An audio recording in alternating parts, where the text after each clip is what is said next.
Sənin üçün də bir gün var da, az qalıb. Çox özü öldürmə, az qalıb valla. 18 yaşlı uşağa da deyirəm, az qalıb.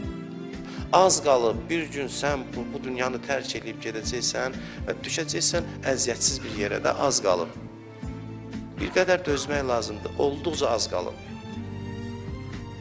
Heç nə yoxdur, heç nə. Deyir ki, ən-nas niyamun, insanlar yuxudadır, izammatu intəbəhu, yatandan sonra, öləndən sonra oyanırlar. Sən baxacaqsan, deyirsən, bu yuxuya görə mən özümü öldürürdüm. Yuxuya görə. Yuxuda gördüm ki, şaham mən. Yuxuda gördüm ki, şahlığa can atıram. Belə olacaq axırda. Yuxuda gördüm, filan məqamı istəyirəm. Yuxuda gördüm, filan kəsim ölü. Hamısı bu yuxudur.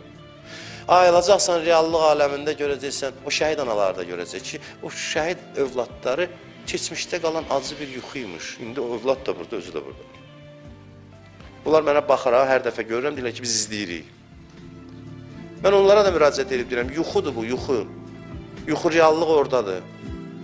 Yuxuda gördüm ki, sən dünyadan köçürsən, qiyamətdə belə olacaq. Yuxuda görmüşdüm ki, oğlum dünyasını dəyişib, qiyamətdə belə oldu. İndi oğul da yanında. Şəhid anasından bəxtəvər, xoşbəxt insan kim ola bilər ki, görür övladı Peyğəmbərin yanında, bunu da aparır öz yanına və deyir, həmişəlik şad, xürrəm burada yaşayacaq, heç kəsdən ayrılmayacaq.